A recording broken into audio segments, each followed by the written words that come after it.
radio play for today, Second Sight, is based on a most interesting story which will appear in next Sunday's issue of the American Weekly, the magazine distributed with all Hearst Sunday newspapers from coast to coast. Front page dramas are produced in the studios of the General Broadcasting Company.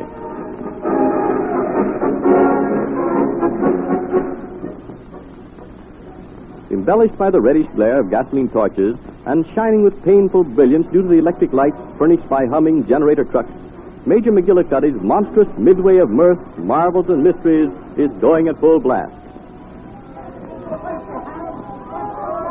Let's go along Amusement Alley. All but certainly the most sensational, stupendous, colossal, and entertaining show on the Midway. All for the total inconsequential admission price of $1, a cent of $1. I was born 28 years ago in Slovakia. My parents were normal people, and up to the age of 12, I too was normal. But at that time, a physiological and biological change in my body occurred. Now, all the table down. Pretty Cupid dolls. Large scale, only 10 cents. 3 balls for 10 cents. At a great expense to himself, Major McGillicuddy has imported for your edification and entertainment Montana Monte and his entire company of Western Wonder Girls and Boys. A complete, authentic miniature rodeo and roundup for the unheard-of price of 10 cents. Come right in, folks. The show is going to begin as soon as the artist which you see before you get inside.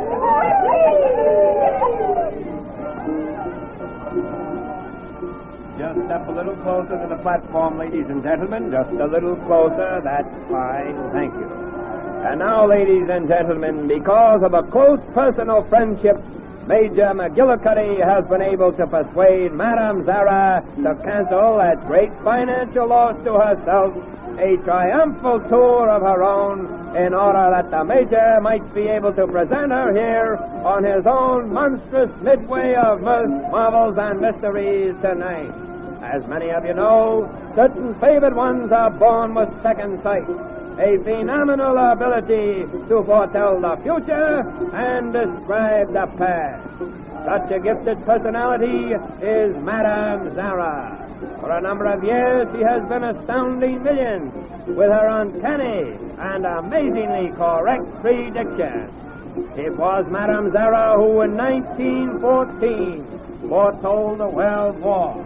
It was Madame Zara who, in 1918, prophesied the armistice. And it was Madame Zara who first predicted that prosperity was just around the corner. When not appearing under the management of Major McGillicuddy, Madame Zara gives private readings at a fee many times greater than the present price of admission. But to show her great spirit of humanitarianism, she has consented to bring her unusual and remarkable powers within the reach of all. Ladies and gentlemen, in her studio directly behind this platform, the great Madame Zara in person will answer questions about the past, present, or future and solve your personal problems. Are you unhappy in love or married? Do you want to know how your business will be next year? Step right this way, ladies and gentlemen. Right this way. You are very artistic. You're unhappy in your present line of endeavor. Am I right? Yes, Madame Zara. The crystal tells me that you're interested in a young man about your own age. Yes. Who is also interested in you. Is he, Madame Zara? Is he really? Very much so. He is hiding this until the time arrives which he thinks propitious. I beg your pardon. Which he thinks the right time to declare himself. Oh. Now, don't worry. Everything will come out all right. You're sure Egbert is going to ask me to marry him? The crystal globe says he will. That's wonderful. You don't know what you've done by telling me that, Madame Zara. It is the crystal globe, not I, my child, who told you. Well, anyway, it's relieved my mind something grand. I was so afraid that horrid Katie Blussman would get my Egbert, and I couldn't stand that. You have a friend, a woman, a little older than yourself, have you not? Yes. A blonde woman? Yes. With brown eyes and one of her upper front teeth slightly out of line? That's Edie, all right. My, but you're marvelous, Madame Zara. The globe has a message for her. For Edie? What is it? The Globe warns her that she must stop seeing so much of that married man. What? The Globe says she is heading for serious trouble if she continues this friendship. I declare, Madame Zara, I don't know how you possibly could know that. Why, I'm the only one of Edie's friends who even knows she knows a married man. The Globe sees all. The Globe knows all. I'll say. And now, may all the good fortune of the Zodiac attend you. Oh, you mean the reading is over? Unfortunately, I am restricted by time. Can only serve a certain number during the evening. Oh, sure. I understand. Well, thanks for all you've told me, Madame Zara. I am only too happy to be of service. And I know Edie will thank you, too. The Globe is to be thanked, not me. Well, thanks again. Oh, excuse me. I hope I didn't hurt you, miss. Not at all. Goodbye, Madame Zara. Are there any more out there, Carl? No, she's the last one, thank God. Honest, Sadie, the gullibility of people is amazing.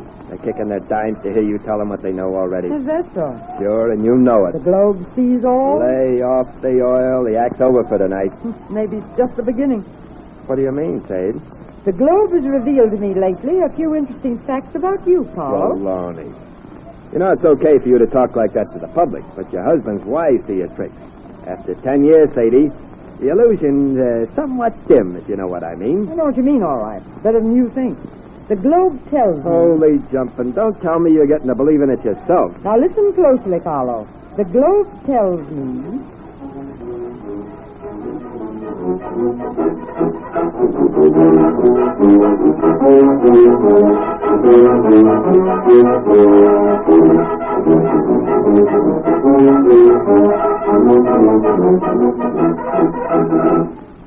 Well, now what'll we do, Edie? We've been listening to the band. I don't care, Carlo, as long as I'm with you. That's what I like to hear you say, baby. How about an ice cream soda or something, huh? All right. Well, then let's beat it before that bunch of tutors start another number. All right.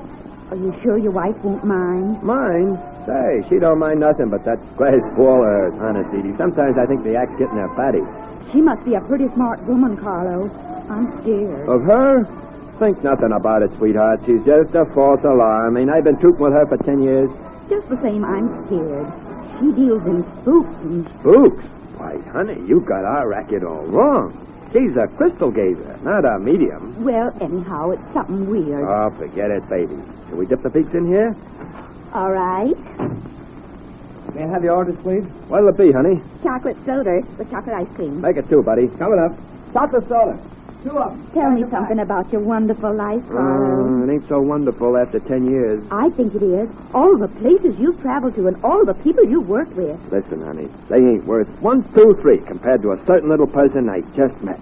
Honest, Carlo. Honest Indian. Say, I've traveled from Maine to Missouri and from New Mexico clean up to Canada. And I ain't never met anybody as swell as you. Oh, it sounds awful nice.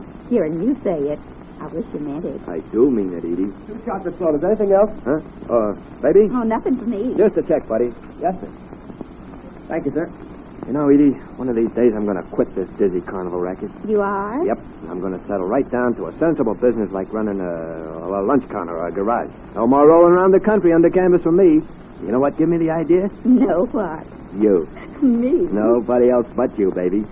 Gee, we've only been in town 10 days out of the 2-week stopover. And I'm already planning a little cottage with the well-known rambling roses growing around it. Can you imagine that? Of course I can imagine, Carlo. I wish it were going to be a reality. It's going to be, honey. Just as soon as I can shuffle out of the present ball and chain. Is that the time? Oh, I got to be getting back to the tent. Oh, see you tonight, baby. You bet. Okay, here's the key to the room. Don't forget.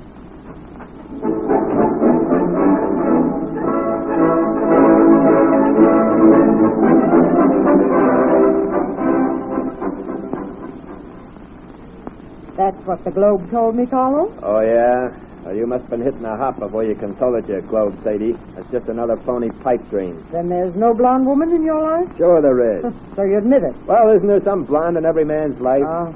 Fella can't help running into blondes, can he? Present state, the only blonde in my life is the waitress over at the chuck wagon. And you see us carry on right under your nose something wicked with 3 meals a day. And you don't know anybody whose first name's Edie? Now, Sade, how would I know anybody named Edie? What chance have I got to meet people in this racket? Socially, I mean. The Globe sees all, the Globe knows The all. globe's all wet. Now, get this straight, Sadie.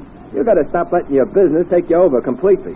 Now, suppose you take a few weeks layoff and rest up a while. So you can run out on me for this Edie? Did I ever mention a woman by the name of Edie? If I remember the old song, Edie was a lady. All right. This Edie's a lady then. Did I ever mention her? I should have expected it. You see? Drunk, sober, or asleep. My lips ain't never mentioned anybody, much less a lady like Edie. You think you're pretty smart, don't you? You won't admit it. All right.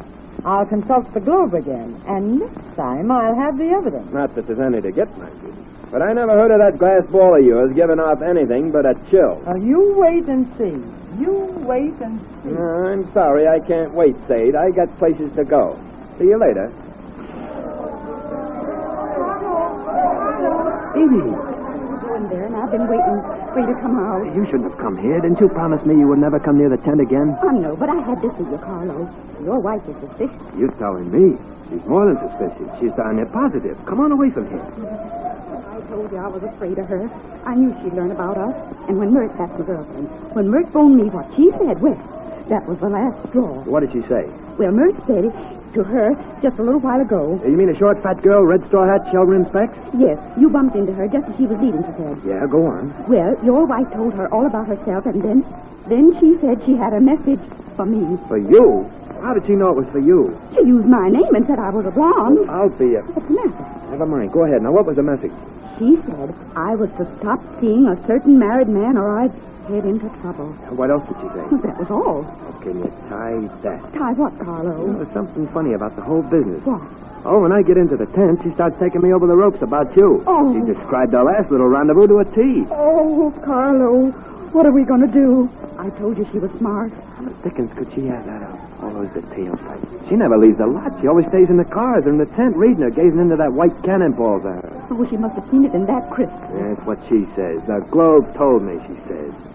Hey, Edie, you don't suppose there's really anything to this crystal gazing after all, do you? I don't know anything about it, except that I've always been afraid your wife might find out about her, and now she has. Oh, maybe she's just shooting in the dark like she always does. Oh, Carlo, I'm scared. No, there, honey. Don't be scared. Come on, give me a kiss.